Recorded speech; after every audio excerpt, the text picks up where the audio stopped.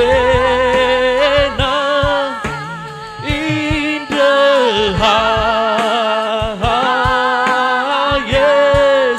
Let our King be lifted up. Hosanna.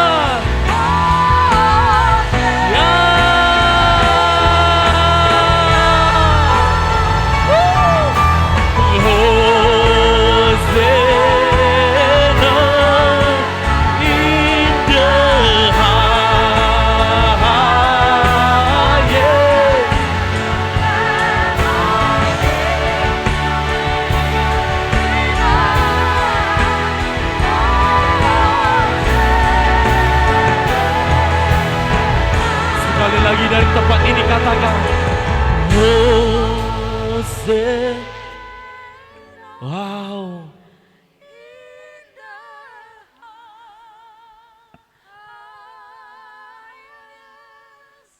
Let our King be lifted up.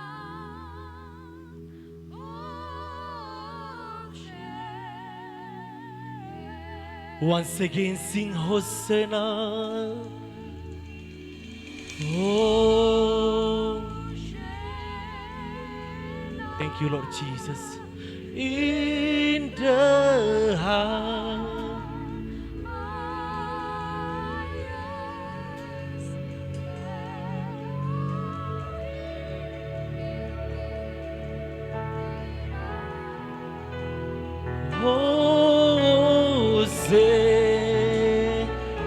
Let our King be lifted up.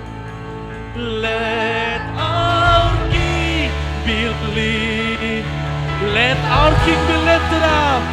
Let our King. Let our King. Let our King. Let our King be lifted up. Let our King be lifted up.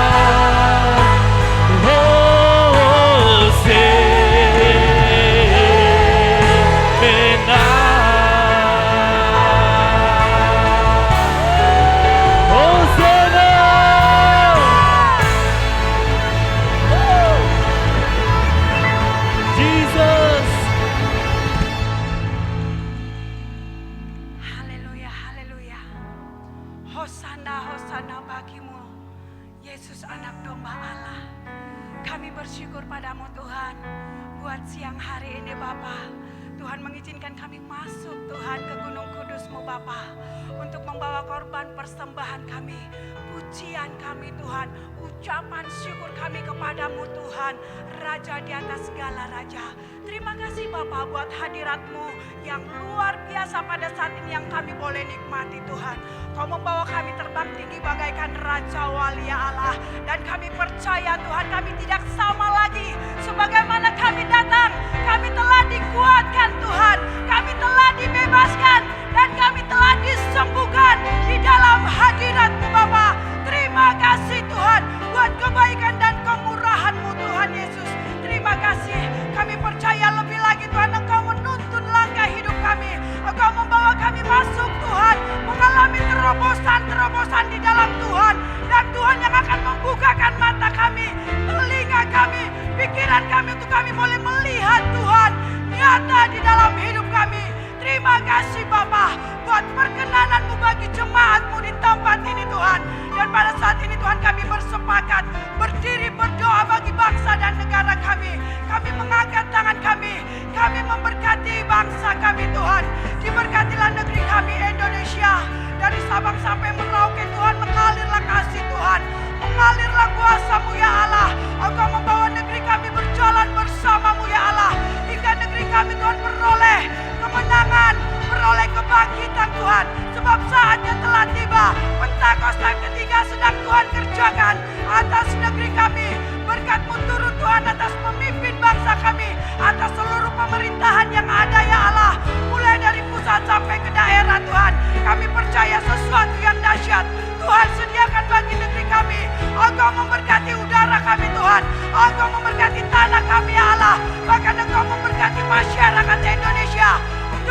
masyarakat yang cinta akan Tuhan, yang boleh melihat kemuliaan-Mu dan percaya kepadamu ya Tuhan. Terima kasih Bapa, dan aliran kuasa-Mu juga mengalir bagi Tapanuli Utara tempat kami tinggal Bapa. Berkat-Mu turun atas Tapanuli Utara, berkat-Mu turun atas kota kami di mana kami tinggal. Berkat-Mu turun Tuhan atas pemimpin kami, Bapak Bupati kami bersama dengan seluruh jajarannya Bapak. Di dalam nama Tuhan Yesus, kami menyerahkan semuanya ke dalam tangan pengasihan-Mu Bapak. Jadilah kehendak-Mu, jadilah rencana-Mu atas Tapanuli Utara, atas kota kami Tarutung, bahkan atas jemaat-Mu GBI Tarutung Kota di tempat ini ya Allah. Diberkatilah seluruh jemaat-Mu, bahkan diberkatilah Tuhan pemimpin kami, pemimpin rohani kami, mulai dari yang tertinggi sampai yang terendah. Bapak, kami berdoa buat gembala kami di tempat ini. Kasih karunia pengurapan yang daripada Tuhan turun atas hamba-Mu ini, dimanapun dia melayani pada saat ini Bapak. Terima kasih Bapak, lebih lagi Engkau bekerja pada kami pada saat ini. Engkau mengurapi kami Bapak, untuk sebentar lagi kami menerima kebenaran firman-Mu. Engkau berkati hamba-Mu lebih lagi Tuhan, untuk menceritakan firman-Mu yang menjadi kekuatan, kebebasan dan kemerdekaan bagi kami. Inilah yang menjadi doa kami pada saat ini. Di dalam nama Tuhan Yesus kami mengucap syukur dan berdoa. Haleluya. Amin. Amin. Kita berikan tepuk tangan buat Tuhan Yesus. Haleluya. Sebelum kita lebih lagi memuji Tuhan, adakah Bapak Ibu yang baru pertama kali beribadah di tempat ini? Adakah Bapak Ibu yang baru pertama? Ada 1, 2. Haleluya. Kami mengucapkan selamat datang dan selamat beribadah di GBI Tarutung Kota. Bapak Ibu bukan orang asing, tetapi kita satu dalam kerajaan Allah. Amin. Yang tetap setia memuji Tuhan, tepuk tangan sekali lagi buat Tuhan Yesus. Haleluya. Sebab Engkau Allah yang baik, sangat baik, bahkan teramat baik.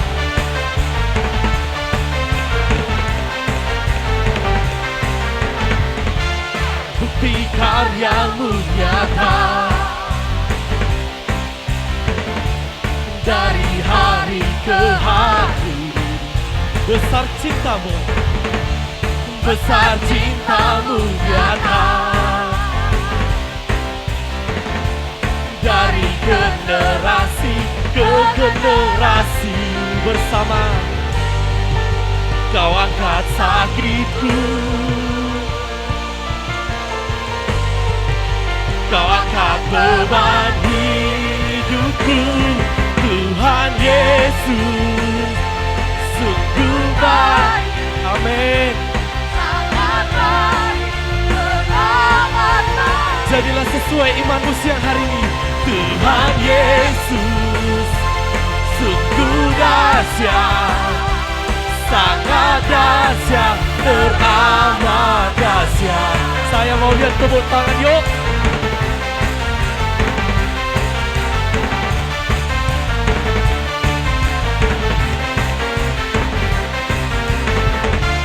Bukti karya-Mu nyata, dari hari ke hari. Besar cinta-Mu Tuhan, besar cinta-Mu nyata, dari generasi sampai ke generasi kami. Boleh angkat kedua tangan bersama, katakan Kau angkat sakitku, Kau angkat beban hidupku. Tuhan Yesus sungguh baik, sangat baik, teramat baik.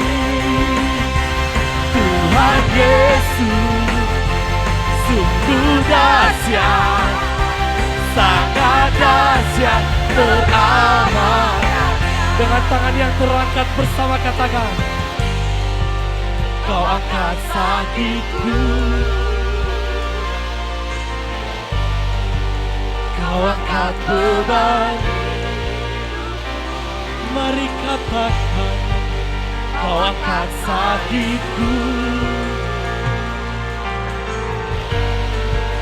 Kau angkat beban. Kasih jempol buat Tuhan, katakan Tuhan Yesus sungguh baik, sangat baik, teramat ya. Tuhan Yesus sungguh dahsyat, sangat dahsyat, teramat.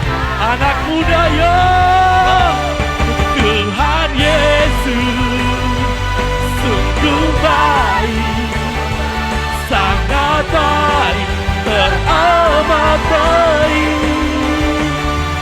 Tuhan Yesus sungguh dahsyat, sangat dahsyat, teramat dahsyat,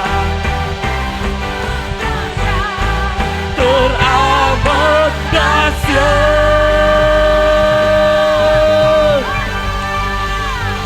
Sorakan haleluya. Bapak Ibu percaya Tuhan Yesus angkat sakit Bapak Ibu semua beban hidup kita, sebab Dia Allah yang dahsyat. Katakan amin. Yang setuju kasih jempol buat Tuhan Yesus. Tuhan Yesus sungguh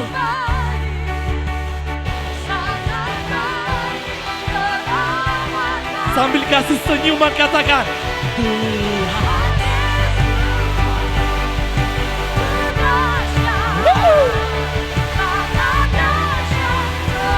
Let's sing go. Tuhan Yesus sungguh baik, sangat baik, teramat baik. Tuhan Yesus sungguh dahsyat, sangat dahsyat, teramat dahsyat.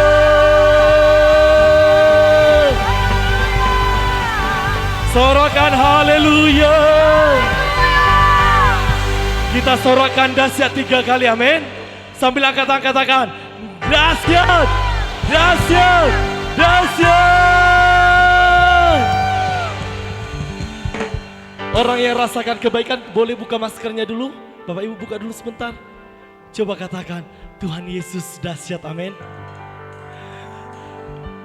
Yang setuju kasih jempolnya sekali lagi buat Tuhan.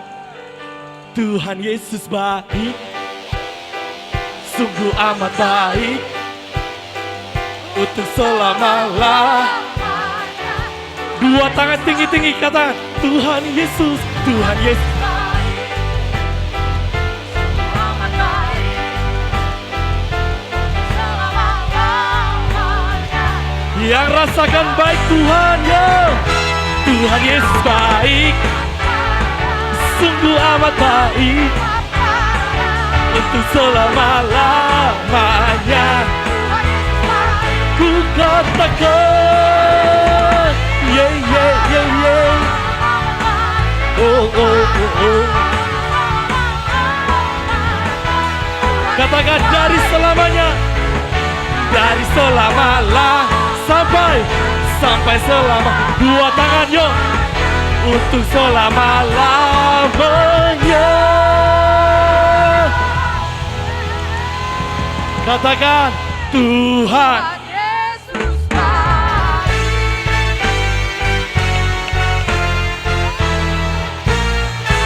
Sorakan.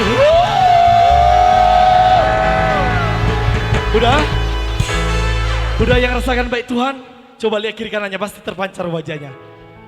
Tuhan Yesus baik, sungguh amat untuk selama. Katakan, tunjuk kiri kananmu, katakan Tuhan Yesus, Tuhan Yesus baik, yeah. Untuk selama-lamanya. Sekali lagi jempol tinggi-tinggi ya. Tuhan Yesus baik, oh, sungguh amat baik, untuk selama-lamanya. Dari selamanya, dari selama sampai selama. Dua tangan yuk, untuk selama-lamanya. Tepuk tangan buat Tuhan Yesus. Tuhan Yesus baik. Sorakan Bagimu-lah pujian, hormat, kemuliaan bagi Allah kami yang baik, sungguh baik, bahkan teramat baik. Yang percaya bersama-sama kita katakan amin. Kita akan mendengarkan firman Tuhan. Bagaikan langit yang membentang, begitu luas kasih Tuhan tiada terhitung. Pertolonganmu dalam hidupku,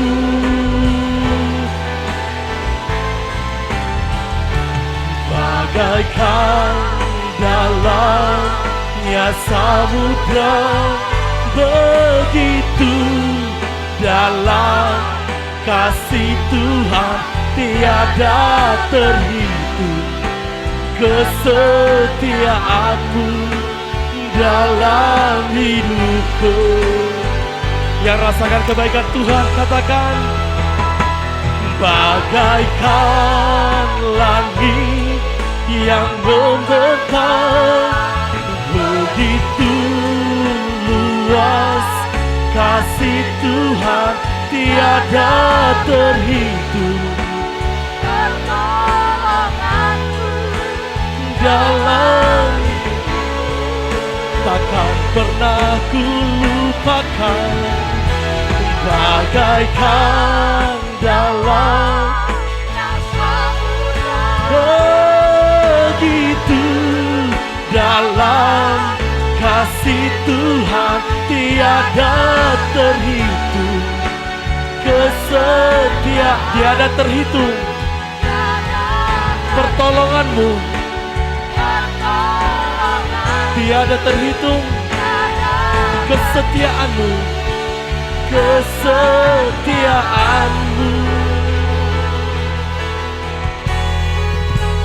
dalam hidupku. Beri tepuk tangan yang paling meriah untuk Tuhan.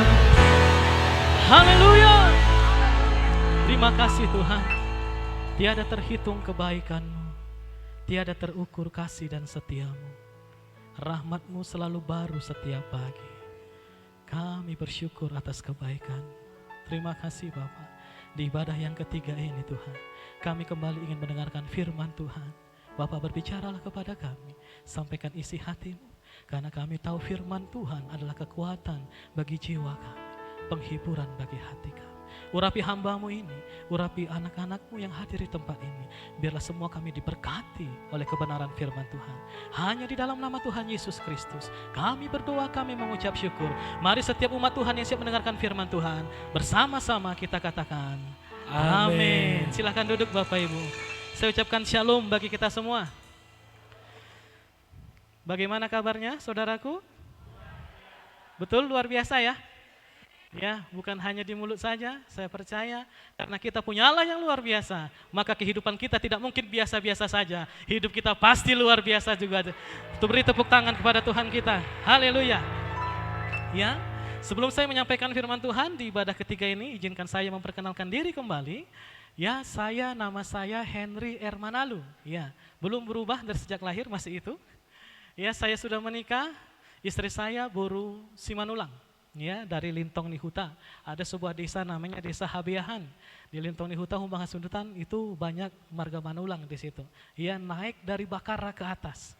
Ya, jadi bukan hanya dari Teluk Sanggul ada marga Simanulang, tetapi dari Lintong Nihuta juga ada. Kami dikaruniai 4 anak, 2 putra, 2 putri. Ya, puji nama Tuhan, saya bersyukur atas berkat Tuhan dan karunia Tuhan. Kami juga dipercayakan Tuhan menggembalakan sebuah pos PI, ya, baru 2 tahun berjalan di Silaban, di Kecamatan Lintong Nihuta. Jadi kalau Bapak Ibu pergi ke Teluk Sanggul atau ke Lintong Nihuta, silahkan mampir ke gereja kita, ya, kita akan fellowship di sana.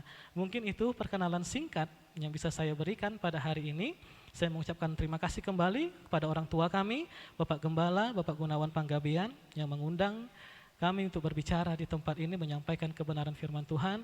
Saya dari tadi berkata dalam hati, kok bisa ya Tuhan? Kok bisa ini pujian penyembahan ini dari pagi sampai siang ini? Luar biasa hadirat Tuhan. Ya, ada cemburu rohani di hati saya.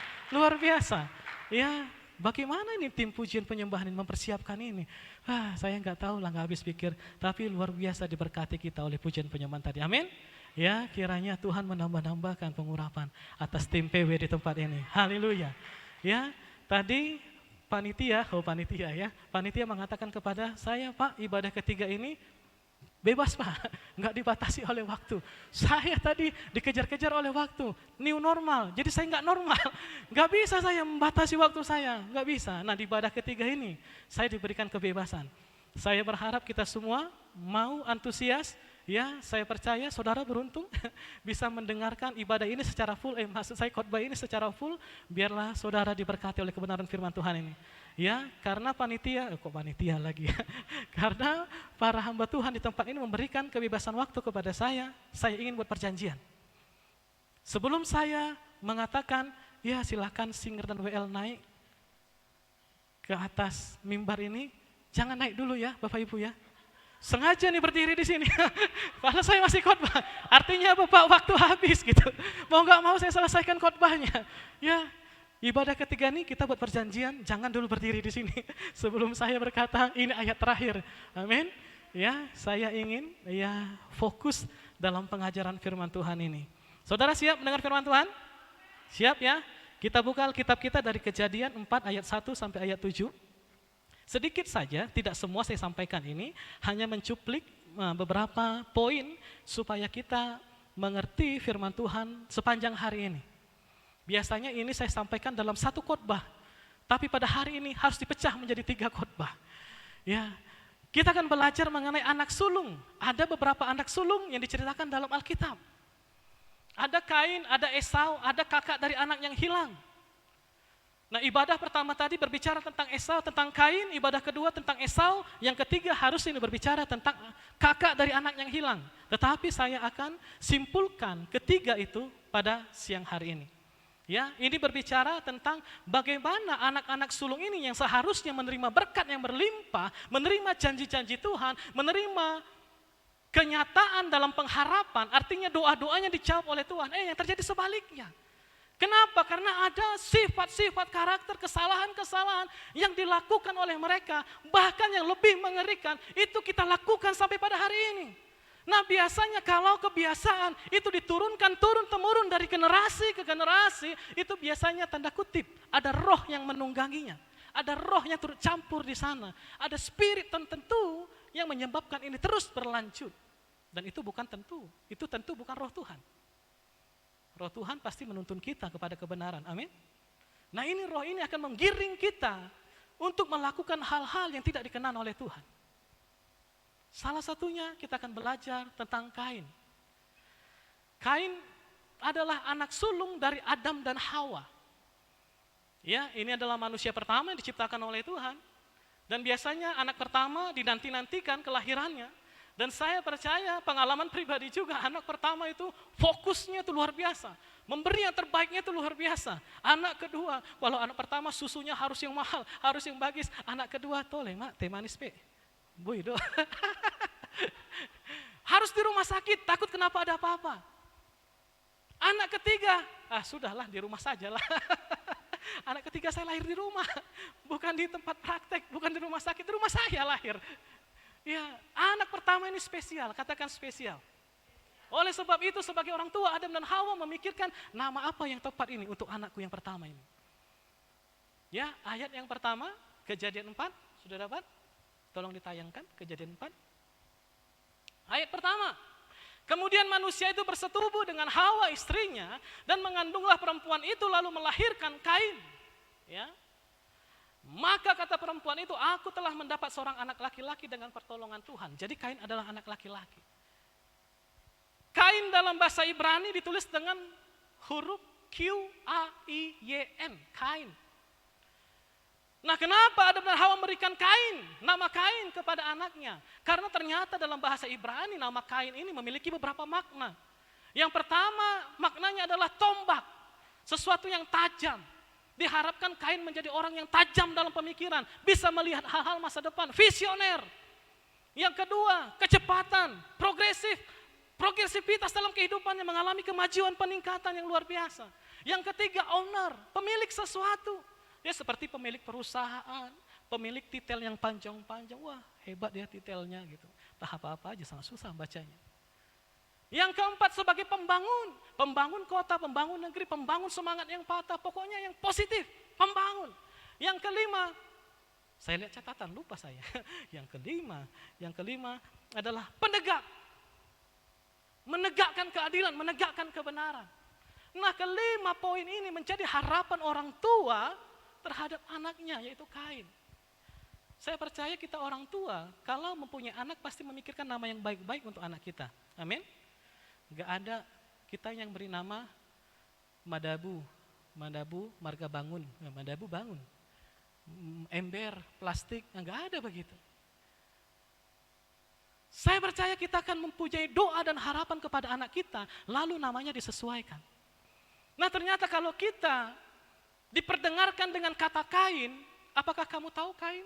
Siapa itu Kain? Apa yang pertama kita ingat tentang Kain? Dia adalah manusia yang pertama sekali membunuh manusia. Siapa yang dibunuhnya? Adiknya Habel. Nah, ini bertentangan dengan harapan dari orang tuanya. Bertolak belakang kenyataan ini dengan doa-doa dari Adam dan Hawa sebagai orang tua. Mengapa bisa demikian? Ada kesalahan yang dilakukan Kain. Dan kesalahan ini saya berdoa tidak kita lakukan dalam hidup ini. Amin. Supaya harapan doa-doa kita itu menjadi kenyataan. Katakan amin. Ya, saudara masih mengikuti ya. Saya ini tatapannya apakah serius atau apa gitu ya. Agak gemetar saya tatapannya, tajam. Ya. Apa yang dilakukan Kain? Kita baca ya, ayat berikutnya ayat 2. Selanjutnya dilahirkannya lah Habel adik Kain. Jadi Kain anak sulung, Habel anak nomor 2. Dan Habel menjadi kambing domba, Kain menjadi petani. Tolong diingat ini. Ini akan berhubungan kemari terus. Ya, Habel itu gembala kambing domba, Kain itu petani. Lanjut. Setelah beberapa waktu lamanya, maka Kain mempersembahkan sebagian dari hasil tanah itu.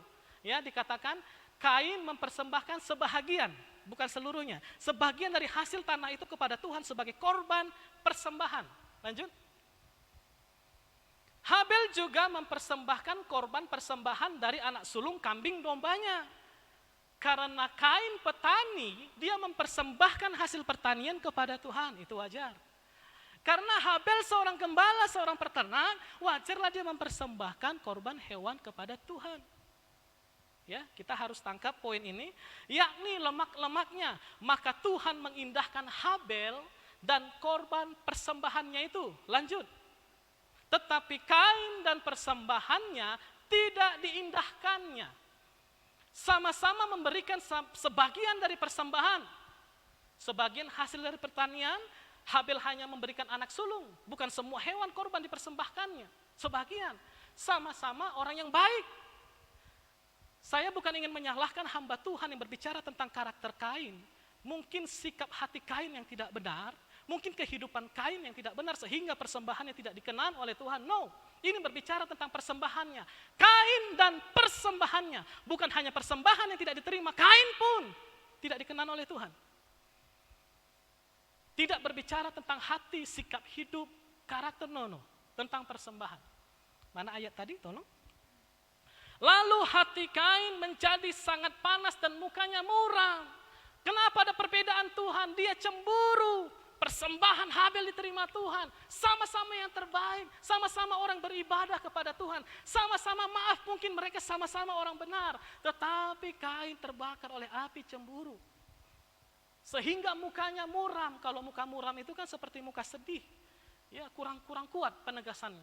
Sebenarnya pengertian yang lebih pas adalah mukanya geram kepada Tuhan. Emosi panas dia. Mengapa Tuhan pilih kasih? Kalau saudara jadi Kain, apakah saudara marah? Kalau diperlakukan Tuhan seperti ini, apakah kita marah? Ayo, Tuhan pilih kasih ini sepertinya. Wah, apakah saudara marah? Nanti saya yang marah ini. Dijawab. Iya, ini adalah jemaat yang fokus memperhatikan ya. Saya percaya saya juga marah kalau begini kejadiannya. Tuhan gimana sih? Gak adil ini. Kecuali saya memberikan persembahan yang busuk, ini gandum terbaik loh. Mengapa? Mengapa saudara? Mengapa Kain marah? Layakkah Kain marah? Layakkah kita marah kepada Tuhan? Kita akan temukan jawabannya, lanjut. Firman Tuhan kepada Kain, mengapa hatimu panas dan mukamu muram Kain? Kok kamu marah Kain, kata Tuhan. Ya Tuhan bertanya ayat 7, apakah mukamu tidak akan berseri jika engkau berbuat baik? Ya lagi-lagi kurang kuat penegasannya terjemahan ayat ini. Dalam bahasa Inggris, terjemahannya lebih menguatkan cerita di atasnya. Dikatakan, kalau kamu mengerjakan apa yang benar, sekali lagi, kalau kamu mengerjakan apa yang benar Kain, bukankah persembahanmu pasti diterima? Kenapa engkau marah? Engkau yang mengerjakan yang tidak benar, aku tidak menerimanya, kok kamu marah? Kan kamu yang salah Kain, siapa suruh mengerjakan apa yang tidak benar? Setuju sampai di sini ya? Ya, mengerti ya? Kain lebih memilih mengerjakan apa yang tidak benar.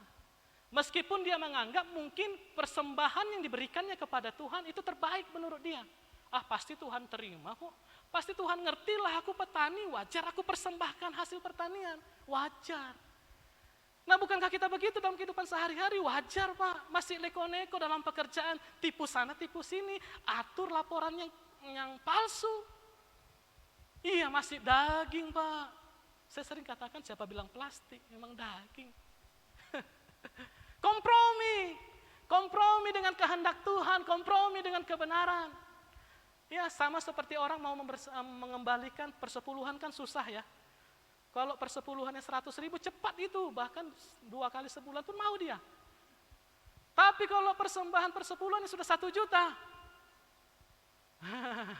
Boleh Tuhan, kayaknya kami mau jalan-jalan Tuhan. Tuhan ngerti kan? Ya, banyak kebutuhan ini Tuhan. Bulan depan aja ya Tuhan. Bulan ini ya jangan dulu lah. Tengok nih Tuhan, beli susu, uang sekolah anak, seragam anak, buku anak banyak Tuhan. Tuhan ngerti.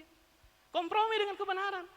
Tuhan mengatakan kau menipu aku, 1/10 itu punya aku. Biar ada makanan di rumah Tuhan. Kembalikan, bukan memberikan, kembalikan. Itu punya aku kata Tuhan. Makanya orang yang nego dalam persepuluhan, saya sering mengatakan, Pak, Bu, Tuhan ngerti kok engkau banyak kebutuhan.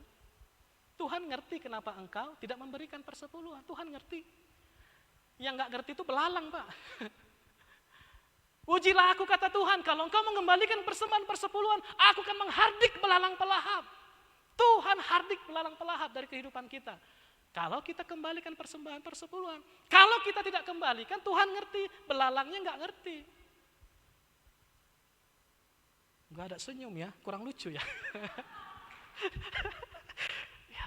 Enak ya ibadah ketiga. Nggak ngerti kan? Makanya saya pernah itu nego-nego sama Tuhan. Tuhan ngertilah hambanya. Tuhan ini, kebutuhan ini. Ada aja yang rusak.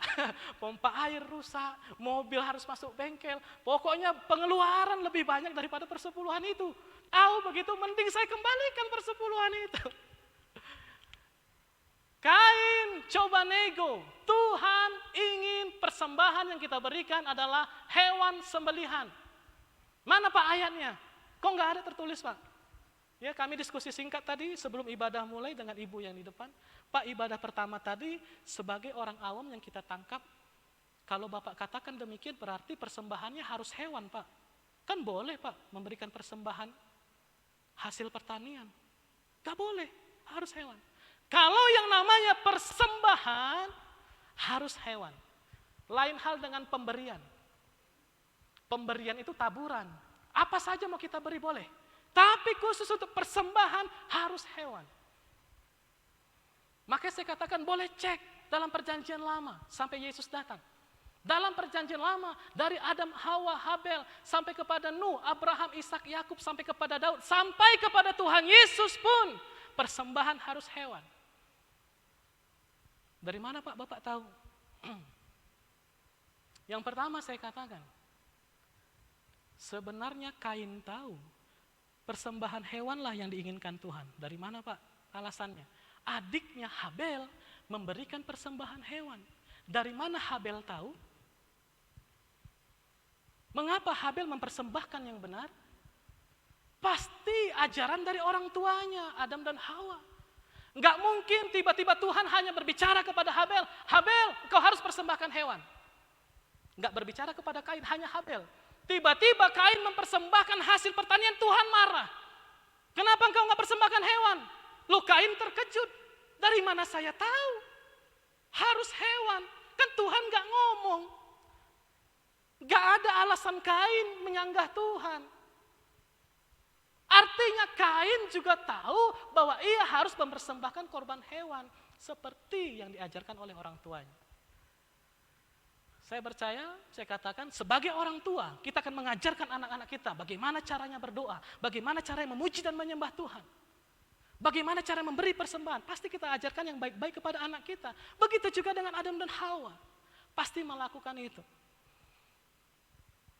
Tetapi Kain lebih memilih mengerjakan apa yang tidak benar. Kan Pak, boleh hasil pertanian, ibu ini tadi bertanya. Enggak boleh. Boleh ya kita lihat ya, Yohanes 2, ini belum saya buka tadi. Yohanes 2 ayat 11.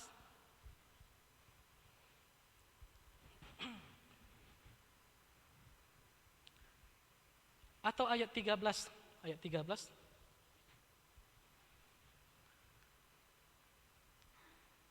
Ketika hari raya Paskah orang Yahudi sudah dekat, Yesus berangkat ke Yerusalem, 14. Dalam bait suci didapatinya pedagang-pedagang lembu, kambing, domba, dan merpati. Untuk apa ada ini di bait suci? Mengapa ada pedagang hewan di bait suci? Saudara pernah membaca hal ini enggak? Ada orang datang dari Yeriko pergi ke Yerusalem, sedemikian jauh perjalanannya, mereka membawa lembu tambun yang sehat, yang gemuk, sampai di Yerusalem. Saking jauhnya perjalanan itu, lembunya menjadi kurus, Bapak Ibu. Imam melihatnya tidak layak ini, kurus. Tidak penuh syarat untuk persembahan, tidak penuhi. Makanya para imam bersepakat, ayo kita sediakan hewan korban di sini.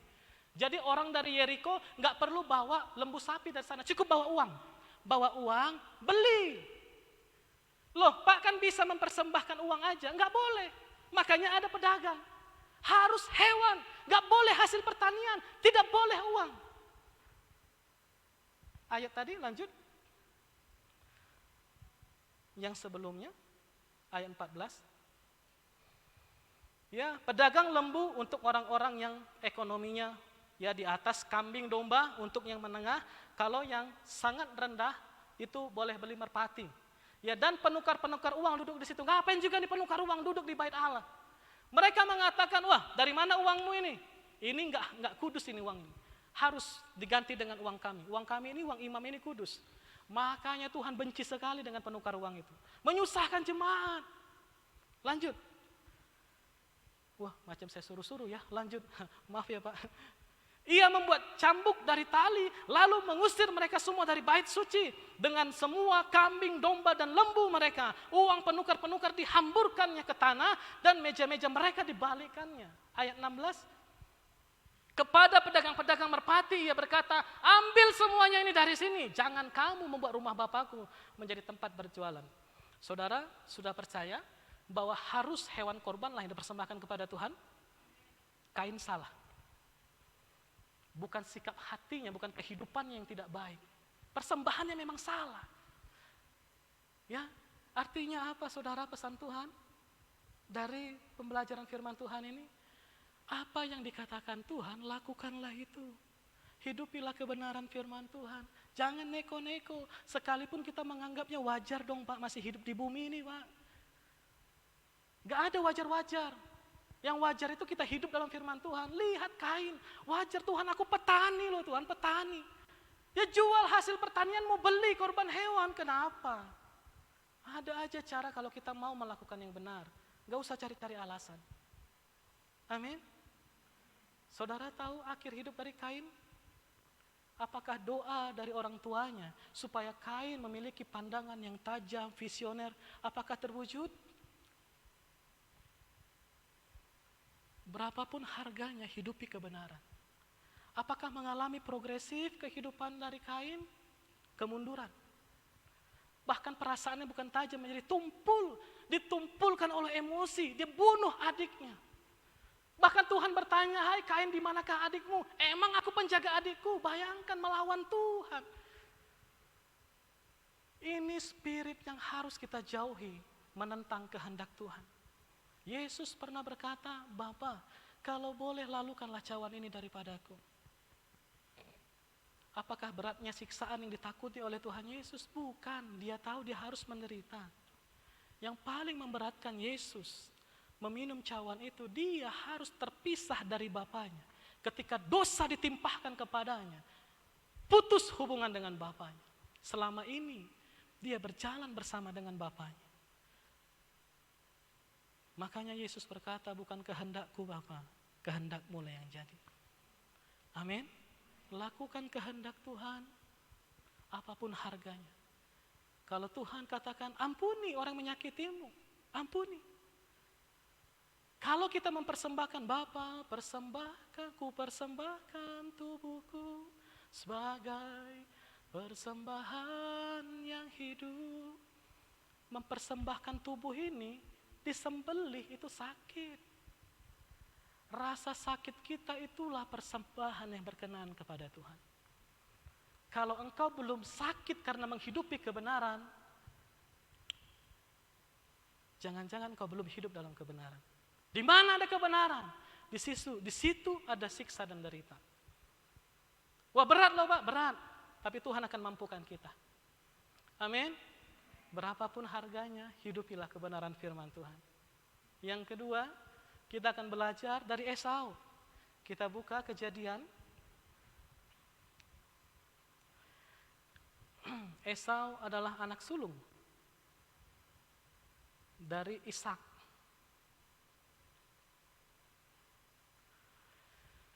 Kejadian 25 ayat 29 sampai 34.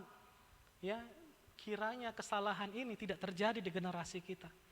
Ya, supaya harapan dan doa kita bukan hanya didengarkan oleh Tuhan tapi dikabulkan oleh Tuhan. 29. Pada suatu kali Yakub sedang memasak sesuatu, lalu datanglah Esau dengan lelah dari padang. Esau lelah bekerja. Kita kadang menjalani hidup ini lelah, beban hidup yang berat, stres, ada tekanan-tekanan, kita kadang lelah. Esau mencari pertolongan, dia lapar, dia lelah, dia haus. Ayat selanjutnya, kata Esau kepada Yakub, berikanlah kiranya aku menghirup, mencicip, menikmati sedikit dari yang merah-merah itu.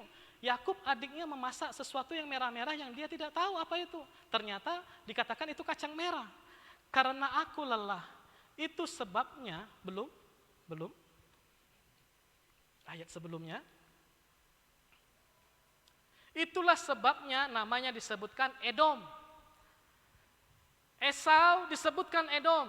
Edom adalah Esau, Esau adalah Edom. Ya, kita akan ini nanti berhubungan dengan ayat selanjutnya. Ya, orang yang sama, nama berbeda. Lanjut. 31.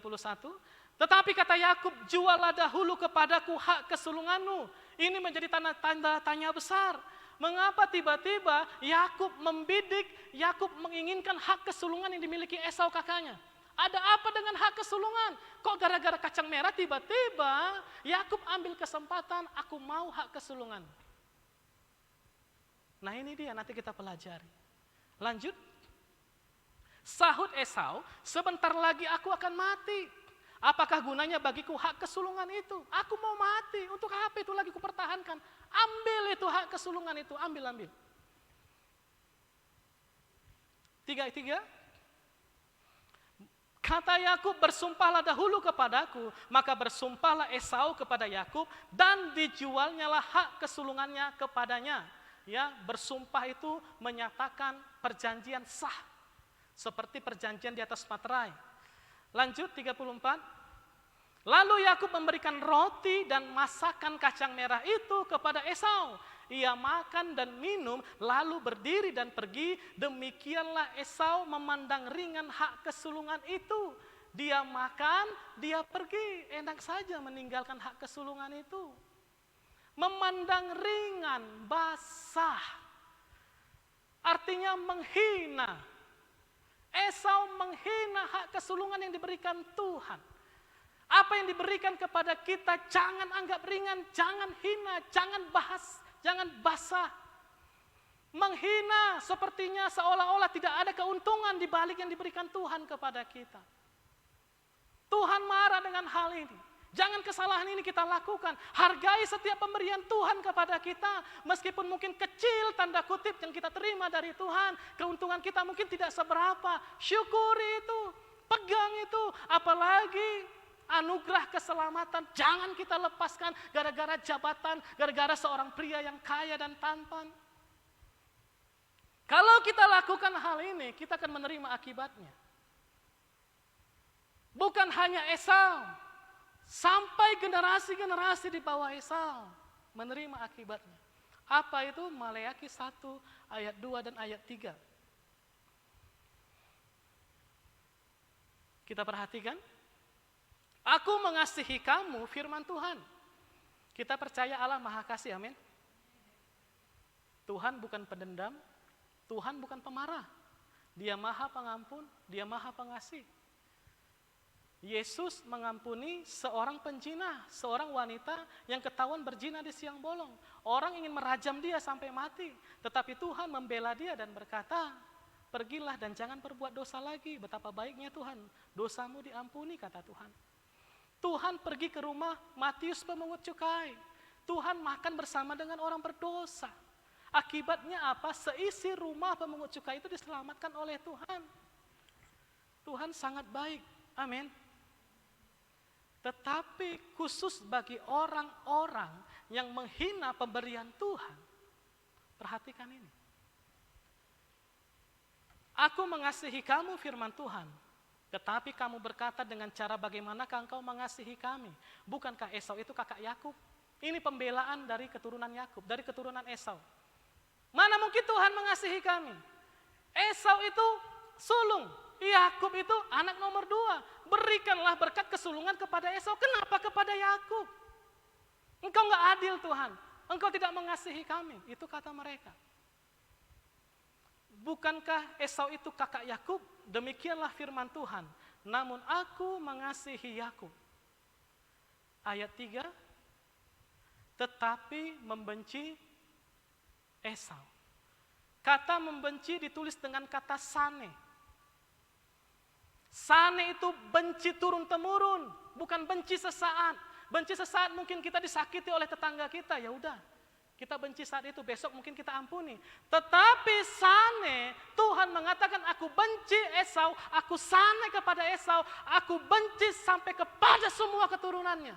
Bayangkan, padahal Allah mengasihi. Di awal tadi dikatakan Allah mengasihi. Jangan kita lakukan ini, saudaraku. Jangan kita tidak menghargai apa yang telah diberikan Tuhan kepada kita. Hargai Yesus yang telah ada dalam hidupmu. Amin. Keselamatan tidak bisa kita cari dari mana-mana. Hanya dalam Yesus. Bukan hanya benci loh. Kita baca. Sebab itu aku membuat pegunungannya menjadi sunyi, sepi, dan tanah pusakanya kujadikan padang gurun. Apa itu pegunungan? Tempat kita menyembah Tuhan, tempat kita membawa korban persembahan kepada Tuhan. Di saat Esau mencari Tuhan, beribadah kepada Tuhan di atas gunung, membawa persembahan kepada Tuhan, Tuhan berkata, aku tidak ada di situ, sunyi sepi pegunungan itu. Kalau engkau mencari Tuhan, kita orang-orang tidak menghargai pemberian Tuhan, kita tidak akan menemukan Tuhan, saudaraku. Mari belajar, ini bukan untuk menakut-nakuti, supaya spirit ini tidak bekerja dalam kehidupan kita. Hargai sekecil apa. Sebenarnya Tuhan tidak pernah memberikan sesuatu yang kecil. Pasti ada balik di semua itu. Ada balik, ada sesuatu di balik itu. Saya mau bertanya kepada saudara. Pernah dengar firman Tuhan, mendengar firman Tuhan, setialah dalam perkara kecil, lalu apa dikatakan? Boleh dengan suara yang keras, biar menghilangkan roh ngantuk. Bila kamu setia, setialah dalam perkara kecil,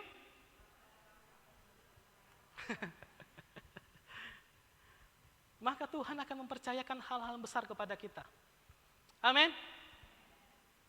Belum selesai. Sesuatu yang kita anggap kecil, jangan engkau tolak, jangan engkau sepelekan, jangan engkau basah, menghina itu. Lihat ilustrasi ini. Sesuatu yang kecil adalah jalan menuju kepada yang besar. Firman Tuhan berkata, setia dalam perkara kecil, dipercayakan perkara besar. Sesuatu yang kecil itu jalan menuju ke sesuatu yang besar. Contoh, saya bertanya kepada kita, tahu pintu ya? Tahu pintu Bapak Ibu? Masih pintu di sini bahasanya, kalau tempat masuk gitu. Masih. Habis, ya mengangguk pun enggak ya kan? Bantu saya lah. Kasihan saya ya. Tahu pintu? Sebesar-besarnya pintu yang kita lihat, mau pintu kerajaan, pintu apapun, sebesar-besarnya pintu, percayalah, pasti kuncinya kecil.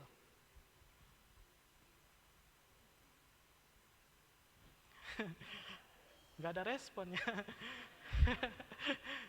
Aduh, jadi bingung saya. Iya kan? Ada yang pernah melihat kunci sebesar pintu? Gak pernah. Mau di ujung bumi manapun, kunci pasti kecil. Tahukah saudara, kunci yang kecil itu bisa membuka pintu yang besar? Sesuatu yang kecil pun yang kita terima dari Tuhan, itu akan membawa kita kepada hal besar. Beri tepuk tangan kepada Tuhan kita. Haleluya. Ya, jangan sepelekan hal kecil, amin. Syukuri apa yang Tuhan beri, syukuri saudaraku. Ini kesalahan Esau, menganggap rendah, memandang ringan hak kesulungan.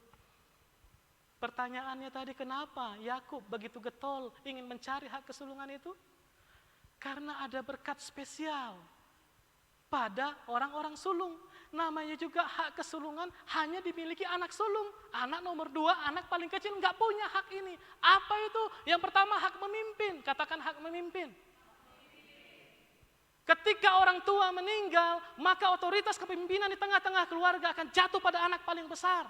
Sama seperti kita orang Batak. Ada nggak orang Batak di sini? Oh ada. Sama itu Bu, kalau di suku orang Ibu begitu juga kah? Kepemimpinan kepada anak paling besar? Enggak ya? Oh sama ya? Iya. Masa iya? Saya tambah bingung. Hak untuk memimpin. Yakub mau itu memimpin di tengah-tengah keluarganya. Saudara tahukah, Ishak orang tuanya itu kaya raya. Pernahkah membaca ayat, menaburlah Ishak. Ini musim kering ini, musim kelaparan, menaburlah Ishak. Maka Tuhan memberkati taburan itu, sehingga dia menuai 100 kali lipat. Kian lama kian kaya dan menjadi sangat kaya. Orang tua dari Esau dan Yakub ini orang kaya, katakan orang kaya. Siapa mau menjadi menantu orang kaya? Boleh angkat tangan.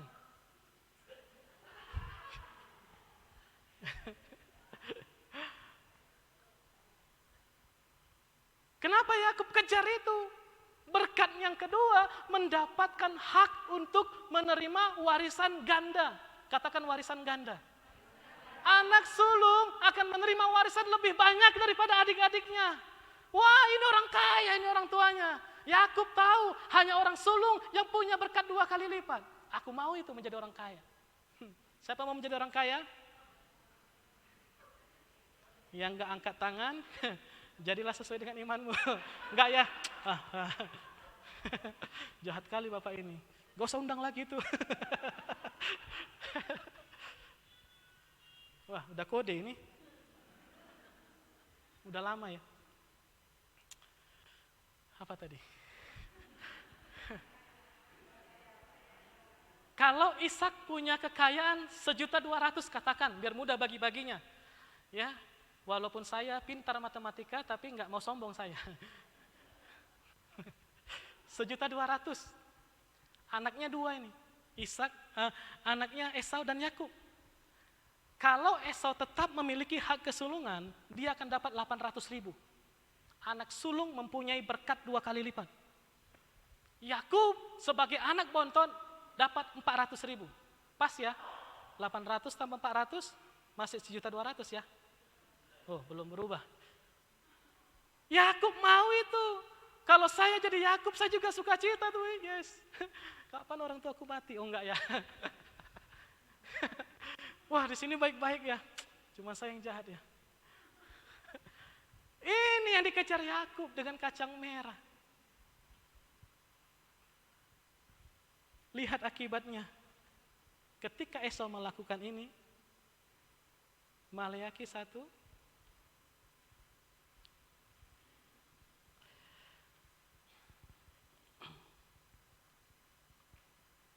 ayat 4. Siapa tadi Edom? Esau. Edom dan Esau orang yang sama. Karena kita dari tadi ngomong Esau, saya ganti namanya menjadi Esau ya. Bukan saya menambahkan setitik dalam firman Tuhan dah. Ya, wah sesat itu Bapak itu mengganti-ganti firman Tuhan dah. Apabila Esau berkata, kami telah hancur, tetapi kami akan membangun kembali reruntuhan itu. Lihat Esau ini menentang Tuhan.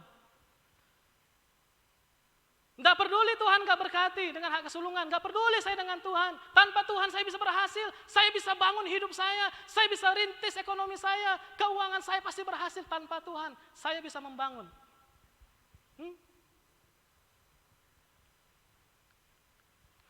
Maka beginilah firman Tuhan semesta alam. Mereka boleh membangun, tetapi aku akan merobohkannya. Lihat, kalau kita hidup dalam kesombongan, tidak membutuhkan Tuhan, nggak ada di tempat ini ya, di luar sana ya, jangan tersinggung ya. Di sini baik-baik. Ya karena saya pulang lewat sini, nanti dicegat pula ya kan. Ya di luar sana ya, maksudnya ya. Orang sombong yang di luar sana, yang nggak mau berdoa. Kalau nggak mau berdoa artinya nggak butuh Tuhan kan? Iya Pak iya. Siapa di sini yang berdoa setiap hari? Boleh lambaikan tangan. Enggak semua ya. Kalau ada masalah doa Pak. Kalau lagi happy, nanti dulu lah Pak. Orang yang tidak berdoa tidak butuh Tuhan. Iya Pak iya. Kalaupun kita menjadi orang sombong, kita mengatakan tanpa Tuhan aku bisa membangun. Lihat. Kita yang menghargai karunia Tuhan, pemberian Tuhan, Tuhan akan hancurkan itu. Pak orang fasik ini Pak, nggak pernah ke gereja, nggak pernah berdoa kok semakin kaya. Lihat pada akhirnya. Jangan lihat sekarang, lihat pada akhirnya. Betapa hancurnya kehidupan mereka. Udah banyak saya lihat begitu, percayalah. Bukan saya mendoakan mereka, enggak. Saya berdoa mereka bertobat. Tapi kalau itu terus dilakukan oleh mereka, lihat pada akhir hidup mereka. Yang dibangun oleh tangan dan kekuatan mereka akan dihancurkan oleh Tuhan. Mau mengalami ini? Jangan kesalahan ini kita lakukan. Amin saudaraku? Amin. Sama seperti Simson, dikaruniakan pengurapan yang luar biasa kekuatan untuk menjadi hakim bagi bangsa Israel. Hanya karena perjinahan dengan orang Filistin. Dia menghina karunia itu. Dia beritahu rahasia kekuatannya. Tuhan katakan, jangan beritahu. Tapi dia beritahu, dipotong rambutnya. Akhir kehidupan Simson. Dia menjadi buta. Kita yang tidak menghargai pemberian Tuhan akan buta secara rohani. Nggak tahu mengucap syukur, semua salah. Kita yang paling benar, kita akan buta secara rohani. Simson menjadi bahan olok-olokan. Di sebuah stadion dia dianggap sebagai pelawak. Tolong hibur kami dengan leluconmu. Bayangkan orang yang ditakuti, disegani. Ketika dia menghina pemberian Tuhan, dia mengalami kehancuran. Dia dipenjara, diikat. Jangan kira dengan kesombongan kita bisa makmur. Jangan kira kita berhasil, no. Tidak lama lagi. Itu akan menjadi penyesalan dalam hidup kita. Yudas menjual Yesus dengan 30 keping uang perak. 30 keping uang perak itu setelah diteliti oleh beberapa ahli hanya senilai 19,20 dolar. Kalau $1 Amerika saja sekitar 15.000 contoh, saya nggak tahu kursnya sekarang berapa, contoh. Maka 30 keping uang perak itu hanya seharga 288.000. Dia menjual Yesus dengan harga 288.000. Apakah dia tamakkan kekayaan? Bukan. Harganya kecil. Dia menghina Tuhan. Dia menghina pemberian Tuhan. Yesus memilih dia menjadi muridnya untuk menerima keselamatan. Dia lepas itu. Akhir hidupnya apa? Dia mati bunuh diri. 5 hamba yang menerima 5 talenta melipat gandakan menjadi 5 talenta. Yang menerima 2 talenta melipat gandakan menjadi 2 talenta. Yang menerima 1 talenta menguburnya. Tidak melakukan kehendak Tuhan. Akhirnya apa? Ketika Yesus datang menghampiri hamba ini, Yesus berkata, campakkan dia ke dalam api neraka. Sepele memang saudaraku. Mungkin kita bersungut-sungut dengan keadaan sekarang, Pak. Keuntungan kecil. Modal pun mau usaha, gak seberapa Pak, kecil. Saya katakan tadi, kunci yang kecil bisa membuka pintu yang besar. Setialah dalam perkara kecil itu. Cuma 500.000 Pak, untuk modal mau buat apa? Percayalah kalau kita gunakan prinsip 5 roti 2 ikan memberi makan 5.000 orang laki-laki, belum terhitung wanita dan anak-anak. Sampai sisa 12 bakul. Percayalah 500.000 tambah Tuhan Yesus, engkau akan menjadi orang berhasil dan kaya raya. Beri kemuliaan bagi Tuhan kita. Itu kesalahan anak sulung yang kedua.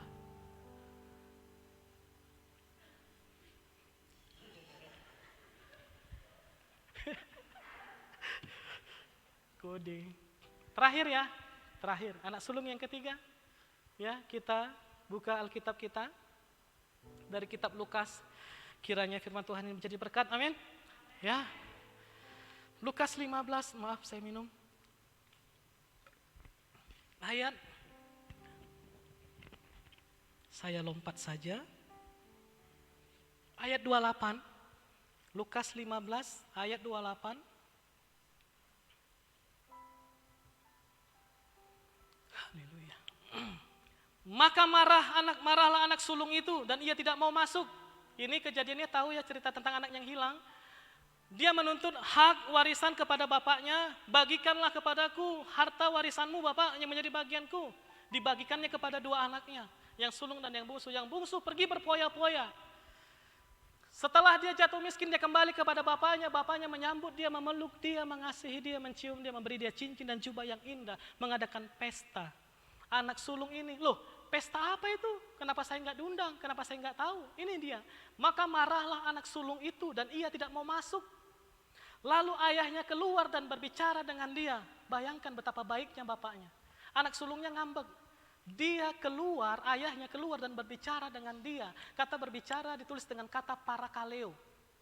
Parakaleo itu artinya menasehati, memberikan pemahaman kepada orang itu. Mengapa itu dilakukan bapaknya? Bapaknya berusaha menjelaskan, ini kan adikmu yang kembali, anakku yang mati telah hidup kembali. Tidak tahukah engkau betapa rindunya aku kepada adikmu? Mungkin itu yang dijelaskan, mungkin itu yang diterangkan. Lanjut. Tetapi ia menjawab ayahnya, katanya, telah bertahun-tahun aku melayani Bapa dan belum pernah aku melanggar perintah Bapa, tetapi kepadaku belum pernah Bapa memberikan seekor anak kambing untuk bersukacita dengan sahabat-sahabatku.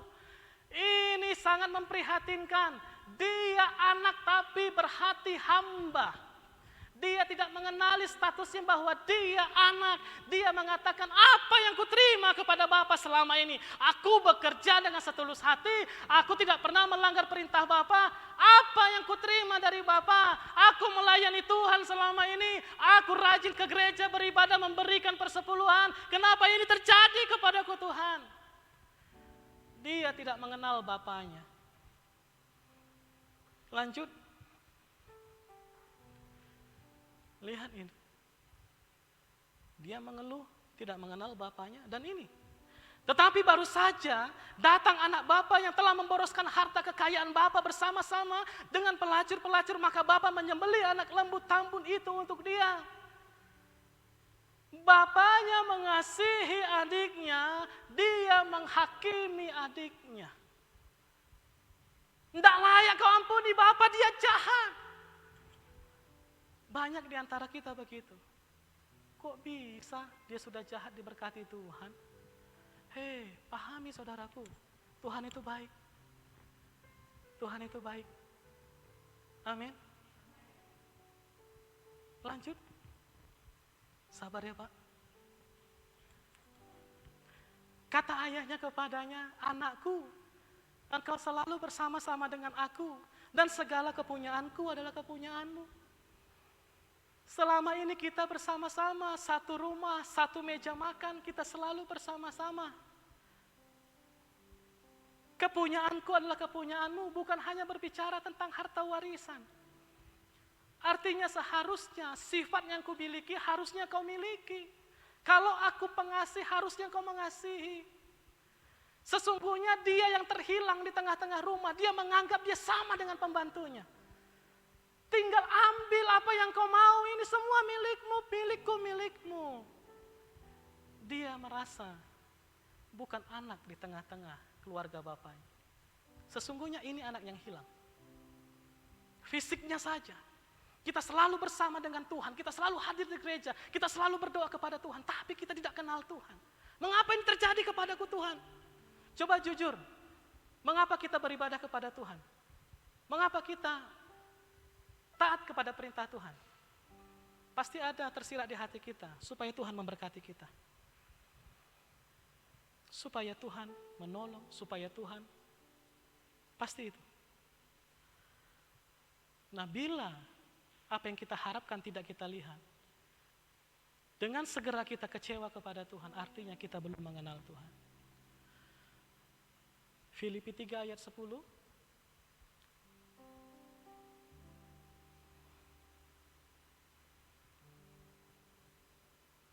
Lihat, ini doa saya kepada kita semua. Rasul Paulus mengatakan, yang ku kehendaki ialah mengenal dia dan kuasa kebangkitannya dan persekutuan dalam penderitaannya, di mana aku menjadi serupa dengan dia di dalam kematiannya. Bagaimana Bapa, begitulah anak. Seperti Yesus dan Bapa adalah satu-satu dalam karakter. Demikian juga kita. Kita harus serupa dengan Bapa. Kita harus mengenal hati Bapa. Untuk apa Bapa mengasihi? Untuk apa kita punya kasih? Terakhir ya. Roma 2 ayat 4. Mari kita mengenal Tuhan kita. Kalau engkau masih kecewa dengan Tuhan, itu tandanya engkau belum mengenal Tuhan. Enggak pengaruh, mau 10 tahun pelayanan, 20 tahun pelayanan. Di mana engkau kecewa dengan Tuhan, artinya engkau belum mengenal Tuhan. Maukah engkau menganggap sepi kekayaan kemurahannya, kesabarannya dan kelapang hatinya? Tidakkah engkau tahu bahwa maksud kemurahan Allah ialah menuntun engkau kepada pertobatan? Untuk mendapatkan pengertian ini saya bertanya, manakah yang lebih mudah untuk menuntun seseorang kepada pertobatan? Apakah melalui penghakiman atau melalui pengampunan? Untuk membuat suami kita bertobat, mana yang paling memungkinkan caranya? Kita menghakimi dia yang jahat atau kita mengampuni kesalahannya? Bersabarlah dalam kesesakan, saudara. Kalau engkau mengenal Tuhan, engkau akan tahu ada waktunya Tuhan akan datang menolong. Bagaimana caranya kita bisa kenal kepada Tuhan? Mari teman-teman kita, saya minta kunci G, Pak. Dengan firman Tuhan. Firman Tuhan adalah perkataan Tuhan. Firman itu adalah Tuhan sendiri. Dengar firman Tuhan. Engkau perlu beribadah ke tempat ini. Di sini ada pengajaran, di sini ada firman, di sini ada nasihat. Engkau bisa mengenal Tuhan di sini. Bagaimana caranya kita mengenal Tuhan? Bangun hubungan, katakan hubungan. Saya nggak bisa mengenal sifat pribadi Pak Christopher kalau saya nggak punya hubungan. bagaimana, apa kesukaan Pak Christopher, saya nggak tahu. Saya nggak punya hubungan khusus, hanya tahu, hanya nama. Tapi kalau kita tanya Bapak Gembala di tempat ini, apa kesukaan Bapak Christopher, Pak? Pasti Bapak Gunawan Panggabean pasti cepat menjawab ini, karena dia mengenal anaknya. Demikian juga kita harus mengenal Tuhan, supaya engkau tidak kecewa dan menolak Tuhan. Bangun hubungan dengan Tuhan. Dia akan menyatakan dirinya. Kita nggak sanggup mengenal Tuhan yang maha besar, tetapi dia akan memperkenalkan dirinya kepada kita. Siapa dia itu? Kita bangkit berdiri saudara. Kita akhiri ibadah ini. Saya minta maaf kalau ada perkataan yang salah. Kiranya Tuhan memberkati kita. Bawaku ke gunung kudus-Mu, di tempat kediaman-Mu. Bawa kami Tuhan. Biar kemuliaan melingkupi hidupku, dan jiwaku kan dipuaskan.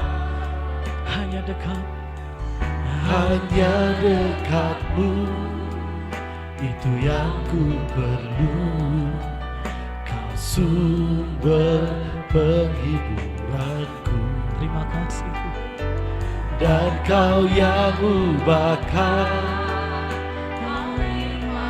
Mataku jadi lembah yang bermatahari. Sebab itu ku memuji-Mu, Engkau Allahku. Mulutku kan selalu puji-Mu, dan angkat tangan sembah-Mu, tinggikan nama-Mu. Yesus, kemuliaan bagi-Mu. dengan iman katakan tiada yang dapat memisahkan aku dari kasih Yesus. Yesus, hanya dalam nama-Mu ku temukan. Dengan iman tiada yang dapat memisahkan aku dari kasih-Mu. Yesus, hanya dalam nama-Mu ku temukan kuatku.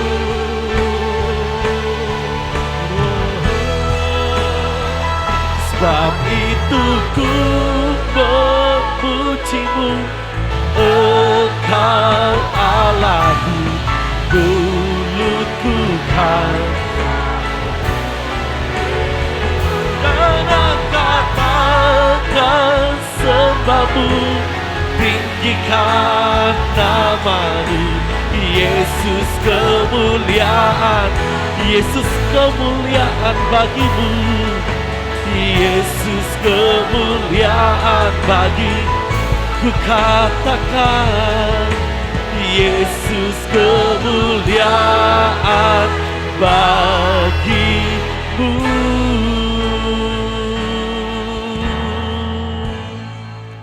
Segala pujian, segala hormat dan kemuliaan hanya bagi Yesus, Raja di atas segala raja yang layak menerima pengagungan kami.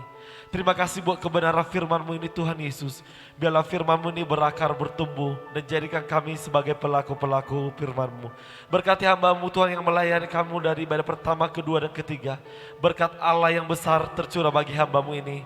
Berkati dengan pengurapan yang baru, urapan yang dahsyat lagi. Berkati pengembalanya, berkati keluarganya, istri dan anak-anaknya kami serahkan ke dalam tangan Tuhan.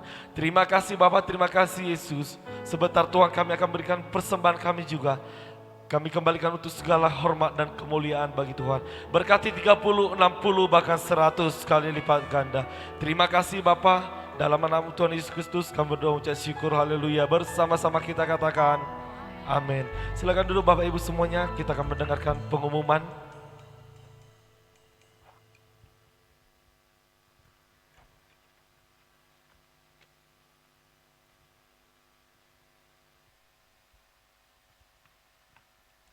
Salam Bapak Ibu Saudara-saudari.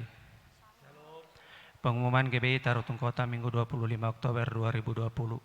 Kami mengucapkan selamat datang bagi Bapak Ibu Saudara-saudari yang jemaat yang datang beribadah di GBI Tarutung Kota dan juga bagi jemaat yang saat ini beribadah online lewat Facebook maupun radio 107,7 FM. Kita adalah keluarga dalam kerajaan Allah. Kami mengundang Bapak Ibu Saudari untuk dapat mengikuti ibadah-ibadah selanjutnya. Selesai ibadah ini kita akan memberikan persembahan kita masing-masing, baik persembahan umum, persembahan perpuluhan, diakonia atau persembahan lainnya sekaligus. Bapak Ibu dapat memasukkan ke dalam amplop yang telah disediakan dan memasukkannya ke dalam kotak persembahan di pintu keluar. Dan kami ingatkan kepada kita semua untuk tetap menjaga jarak satu dengan yang lain. Dan bagi jemaah yang beribadah di rumah secara online, persembahan dapat diantar langsung ke gereja atau dapat juga ditransfer melalui rekening bank gereja. Berikut beberapa warta dan jalur kegiatan sepekan di gereja kita. Menara doa berjalan seperti biasa dengan jalur yang tertera di layar. Pengerja dan jemaah dapat menyesuaikan waktu dan jalur yang akan diikuti. Khusus untuk pengerja diwajibkan untuk dapat mengisi jalur menara doa. Pada hari Rabu akan diadakan ibadah mezbah keluarga atau family altar di tempat ini. Ibadah keluarga ini juga disiarkan secara live streaming di Facebook pada pukul 19.30 WIB. Kami menghimbau seluruh jemaah dan pengerja untuk ikut serta dalam ibadah ini. Seluruh FAFA yang ada silakan bergabung dalam ibadah ini juga. Sehubungan dengan hari libur pada tanggal 28 hingga 30 Oktober, maka akan diadakan doa berantai yang diikuti oleh seluruh pelayan dan boleh juga diikuti oleh jemaat. Doa berantai akan dimulai dari hari Rabu malam jam 22 WIB dan pada puncak dan akhir doa berantai ini akan diadakan malam doa pujian penyembahan di tempat ini pada hari Kamis malam jam 19.30 WIB. Seluruh pelayan diwajibkan hadir dalam ibadah ini dan jemaat juga kami undang untuk dapat hadir dalam ibadah puncak doa ini. Doa puasa minggu ini ditiadakan dan dialihkan ke ibadah malam doa pujian penyembahan Kamis malam jam 19.30 WIB. Untuk jadwal ibadah raya minggu depan akan diadakan sebanyak 3 kali ibadah, yaitu ibadah pertama jam 8 WIB, ibadah kedua jam 9.30 WIB, dan ibadah ketiga jam 11 WIB. Seluruh ibadah akan disiarkan secara live streaming dan FB dan Facebook GBI Tarutung Kota dan di radio komunitas GBI Tarutung Kota di gelombang 107,7 FM. Dan ibadah anak sekolah minggu tetap dapat mengikuti ibadah online Superbook streaming di channel YouTube Superbook Indonesia. Pengumuman terakhir bagi jemaat Tuhan yang membutuhkan informasi, pelayanan khusus atau konseling dapat menghubungi kita di nomor yang tertera di layar. Demikian pengumuman untuk minggu ini. Selamat hari Minggu, Tuhan Yesus memberkati. Salam. Kita akan mengakhiri ibadah kita sejak Bapak Ibu untuk bangkit berdiri bersama.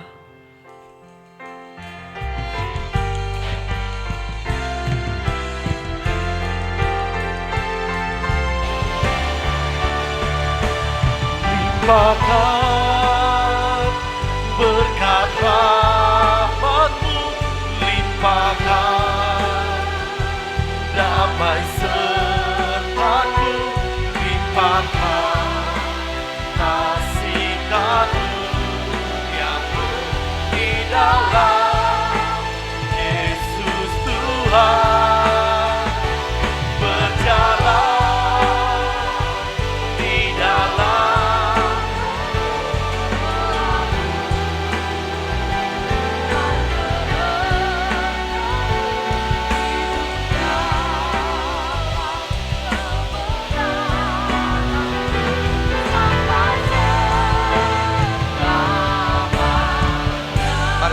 kedua tangan kita, Bapak Ibu, terimalah berkat daripada Allah Bapa, kasih karunia daripada Tuhan kita Yesus Kristus, dan penyertaan yang manis dari Roh Kudus. Itulah yang akan tetap senantiasa memberkati menyertai kita mulai dari siang hari ini, besok, sampai Tuhan Yesus menjemput kita di awan-awan permai, bahkan untuk sampai selama-lamanya. Setiap kita yang sudah diberkati oleh Tuhan, bersama dengan saya katakan amin. Jangan lupa Bapak Ibu, persembahan boleh diantar waktu pintu keluar. Selamat hari Minggu, Tuhan Yesus memberkati.